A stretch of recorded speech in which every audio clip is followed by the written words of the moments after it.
बिस्मिल्लाहिर्रहमानिर्रहीम। अस्सलाम वालेकुम। अच्छा स्टूडेंट्स, फर्स्ट ईयर बायोलॉजी में आज हम डिस्कस करेंगे न्यूक्लियस। इसको हम पढ़ेंगे डिटेल में और उसके बाद हमारा टॉपिक है क्रोमोसोम। दोनों मोस्ट इंपॉर्टेंट टॉपिक है हमारे पास फर्स्ट ईयर बायोलॉजी में। तो सबसे पहले हमारे पास है न्यूक्लियस। न्यूक्लियस को डिस्कवर किया था रॉबर्ट ब्राउन ने। रॉबर्ट ब्राउन वो साइंटिस्ट थे जिन्होंने न्यूक्लियस को डिस्कवर किया था। इसी से मिलता जुलता नाम है रॉबर्ट हुक। उन्होंने सेल को डिस्कवर किया था, लेकिन इन्होंने न्यूक्लियस को डिस्कवर किया था। तो न्यूक्लियस डिस्कवर किया था रॉबर्ट ब्राउन ने। न्यूक्लियस होता कैसे? स्फेरिकल, स्फेयर की तरह होता है या लूप की तरह होता है। स्फेयर होता है गोल और लूप इस तरह का कुछ अपीयरेंस दे रहा होता है ये भी राउंड राउंड ही है। तो न्यूक्लियस स्फेरिकल होता है या लूप्स की शक्ल में होता है। और न्यूक्लियस यूकेरियोट्स में पाया जाता है, प्रोकैरियोट्स में न्यूक्लियस नहीं पाया जाता।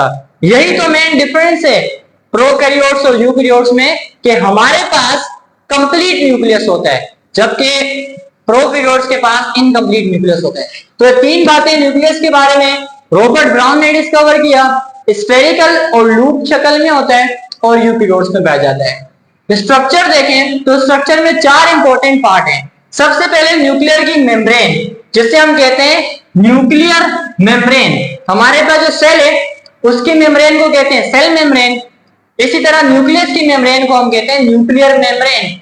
न्यूक्लियस के पास मेम्ब्रेन कैसी होती है? डबल होती है। ठीक है, एक मेम्ब्रेन देखो ये और दूसरी मेम्ब्रेन एक और भी ऊपर होती है। तो न्यूक्लियस के पास डबल मेम्ब्रेन होती है और मेम्ब्रेन के बीच में बने होते हैं रास्ते। इन रास्तों को हम कहते हैं पोर्स। मेम्ब्रेन जो होती है वो कंप्लीट नहीं होती, बीच में रास्ते बने होते हैं जिन्हें हम कहते हैं पोर्स। तो मेम्ब्रेन डबल होती है, इसके अंदर पोर्स होते हैं और ये पोर्स स्पेशल टाइप की प्रोटीन बना रही होती है जिसे हम कहते हैं न्यूक्लियोपोरिन। न्यूक्लियोपोरिन वो प्रोटीन है जो इसके अंदर पोर्स को बना रही होती है।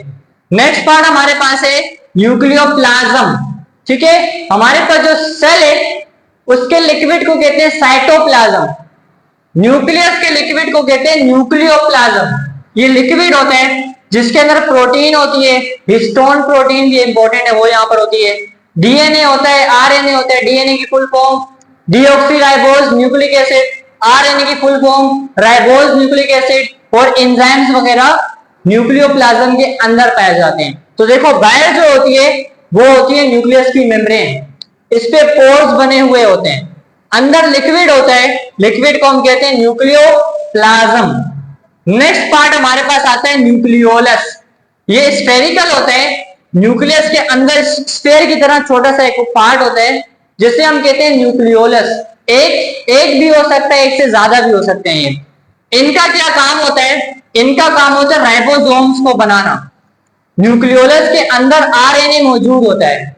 ये आरएनए के साथ प्रोटीन को अटैच करता है और जब आरएनए के साथ प्रोटीन मिल जाती है तो वो राइबोसोम बना देती है। तो न्यूक्लियोलस स्फेरिकल होता है, आरएनए इसके अंदर होता है और ये क्या बना रहा होता है? राइबोसोम को बना रहा होता है। नेक्स्ट पार्ट हमारे पास है नेटवर्क। हमारे पास न्यूक्लियस के अंदर नेटवर्क प्रेजेंट होता है जिसे हम कहते हैं क्रोमेटिन नेटवर्क। ये नेटवर्क, इसमें डीएनए होता है और प्रोटीन होती है। अच्छा, यहाँ पर एक चीज इंपॉर्टेंट है, देखो हमारे पास जो सेल होते हैं वो दो टाइप्स के होते हैं। एक वो सेल जो डिवाइड होने वाला होता है, दूसरा सेल जो अभी डिवाइड नहीं हो रहा होता। तो जो नॉन डिवाइडिंग सेल होते हैं, जो डिवाइड नहीं हो रहे हैं, उनके अंदर नेटवर्क की शक्ल में ये पाया जाता है। लेकिन जब सेल डिवाइड होने वाला होता है तो ये हो जाता है कंडेंस। नेटवर्क के फाइबर आसपास आ जाके आकर ये कंडेंस हो जाते हैं और अब ये बना देते हैं क्रोमोसोम। मोस्ट इंपॉर्टेंट है, जब सेल डिवाइड नहीं हो रहा होता तो नेटवर्क होता है, जब डिवाइड होने वाला होता है तब उसके अंदर बन जाते हैं क्रोमोसोम। ठीक है, इसके बाद हमारे पास एक function, it control all activities of cell. Nucleus cell की तमाम एक्टिविटी को कंट्रोल कर रहा होता है। जिस तरह हमारी पूरी बॉडी की एक्टिविटी को कंट्रोल करता है हमारा ब्रेन, इसी तरह से न्यूक्लियस पूरे सेल को कंट्रोल कर रहा होता है। तो ये था ऑल अबाउट न्यूक्लियस। नेक्स्ट हमारे पास स्ट्रक्चर देख लें इसका। तो बाहर इसकी न्यूक्लियर मेम्ब्रेन, अंदर नेटवर्क, अंदर लिक्विड को न्यूक्लियोप्लाज्म कहते हैं, पोर्स बने हुए और इस पार्ट को कहते हैं न्यूक्लियोलस। अच्छा, नेक्स्ट टॉपिक हमारे पास है क्रोमोसोम। जब क्रोमेटिन नेटवर्क कंडेंस हो जाता है तो वो बना देते हैं क्रोमोसोम। मैंने बताया था इसके अंदर डीएनए होता है और प्रोटीन होती है। प्रोटीन का नाम होता है हिस्टोन। इसमें जो प्रोटीन है उसका नाम हमारे पास है हिस्टोन। डीएनए और प्रोटीन मिलकर बना देते हैं क्रोमोसोम। अच्छा, इसका स्ट्रक्चर कुछ इस तरह से होता है। बीच में ये एक पॉइंट होता है जहां पर ये वाला आर्म और ये वाला आर्म अटैच होते हैं, ठीक है। एक जो आर्म है ना, पूरा आर्म, इस पूरे आर्म को हम कहते हैं क्रोमाटिड। एक साइड वाला जो आर्म है इसको कहते हैं क्रोमाटिड। लेकिन इसके साथ एक और भी होता है, इन दोनों को हम कहते हैं सिस्टर क्रोमाटिड। दोनों एक ही साथ अटैच होते हैं, इसी वजह से इनको कहते हैं सिस्टर क्रोमाटिड। और जिस पॉइंट पे अटैच होते हैं इस पॉइंट को हम कहते हैं सेंट्रोमेयर। ये हम स्ट्रक्चर डिस्कस कर रहे हैं क्रोमोसोम का। एक आर्म को कहते हैं क्रोमाटिड, दूसरा अगर सेम ही हो तो वो होता है सिस्टर क्रोमाटिड, और जहां पर अटैच होते हैं वो होता है सेंट्रोमेयर।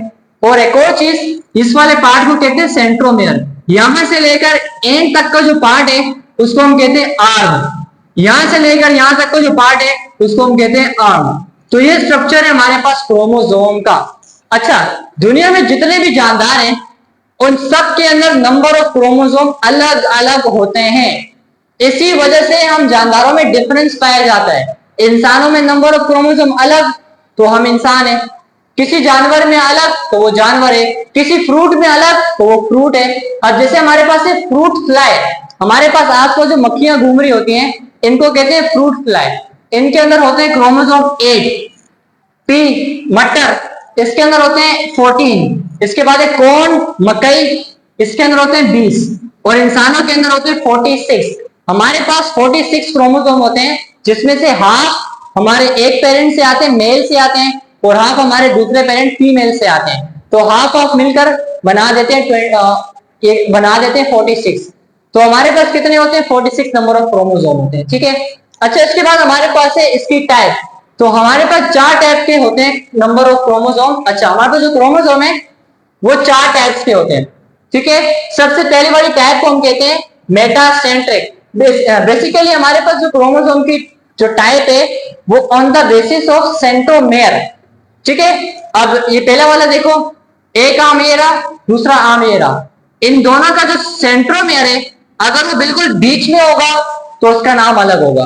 अगर सेंट्रोमेयर थोड़ा सा ऊपर चला जाए तो उसका नाम अलग हो जाएगा, थोड़ा सा और ऊपर चला जाए तो नाम बिल्कुल अलग हो जाएगा, और बिल्कुल ही एंड पर चला जाए तो उस क्रोमोसोम का नाम भी अलग हो जाएगा। तो सबसे पहली वाली टाइप हमारे पास है मेटासेंट्रिक।